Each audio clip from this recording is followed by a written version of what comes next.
قل لا یعلم من فی السماوات والارض الغیب الا اللہ، اے محبوب فرما دیجئے کہ کوئی نہیں ہے جو آسمانوں اور زمین کے غیب کو جانتا ہو الا اللہ، مگر اللہ۔ اللہ کے علاوہ زمین و آسمان کے غیب کو ذاتی طور پہ کوئی نہیں جانتا۔ ہاں اگر اللہ تعالیٰ کسی کو اپنی جناب سے علوم عطا کر دے جس طرح کہ نبیوں کو عطا کر دیے گئے، عالم الغیب فلا یظہر علی غیبہ احدا الا من ارتضی من رسول، کہ وہ غیب کا جاننے والا کسی کو جو ہے وہ علم غیب پر مسلط نہیں کرتا، لیکن اپنے رسولوں میں جس پر راضی ہو جائے پھر اس کے لیے خزانوں کے دروازے کھول دیتا ہے اور علم کا نور اسے عطا کر دیتا ہے۔ وما یشعرون ایان یبعثون، اور ان مخلوقات کو یہ خبر بھی نہیں ہے کہ وہ کب دوبارہ زندہ کیے جائیں گے۔ جانے والے قبروں میں انہیں کیا پتا کہ کب اٹھائے جائیں گے، مٹی تلے پڑے ہیں، کوئی 400 سال سے پڑا ہے، کوئی 2000 سال سے پڑا ہے، کوئی 3000 سال سے پڑا ہے، کوئی کئی سالوں سے پڑے ہیں۔ ہم بھی اگر اپنے حافظے پہ زور دیں کتنے کتنے چہرے تھے، کوئی بچپن میں ہم سے جدا ہو گئے، کوئی جوانی میں جدا ہو گئے، مجھے یہاں آئے ہوئے 23 سال ہو گئے، تو مجھے اس وقت کتنے چہرے یاد آ رہے ہیں جو ہماری ان مجالس کی رونق ہوتے تھے اور وہ پیش ہوتے تھے۔ آج وہ منو مٹی تلے ہیں، چلے گئے، ہم نے بھی اسی طرح چلے جانا ہے۔ وما یشعرون ایان یبعثون، ان کو کیا خبر کہ وہ کب دوبارہ زندہ کیے جائیں گے۔ قل سیروا فی الارض، اللہ تعالیٰ فرمایا محبوب نے فرماؤ جاؤ زمین میں پھر کے دیکھو، زمین کی سیر کر کے دیکھو۔ فانظروا کیف کان عاقبۃ المجرمین، جو مجرم ہیں ان کا کیسا انجام ہوا، جاؤ جا کے دیکھو۔ قوم عاد کی بستیاں دیکھو، قوم سمود کی بستیاں دیکھو، اصحاب رس کی بستیاں دیکھو، تم جا کے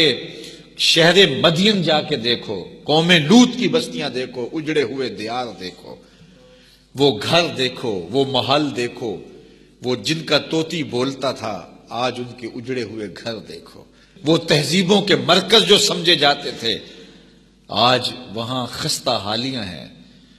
کربلا شریف سے واپس آئے نا بغداد شریف کی جانب نجف اشرف سے،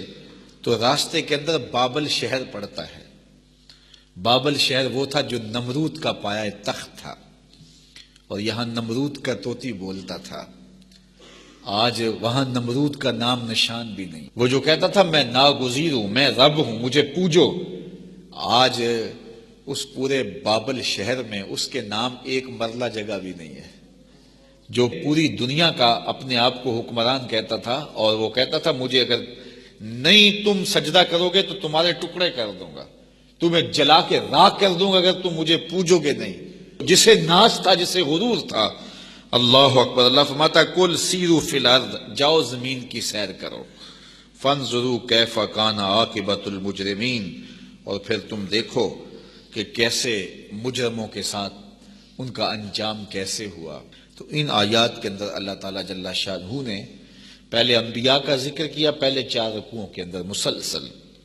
اور پھر ان پاک باز نبیوں کی دعوت عظیمت کو بیان کرنے کے بعد پھر اللہ تعالیٰ توحید کے دلائل دیے۔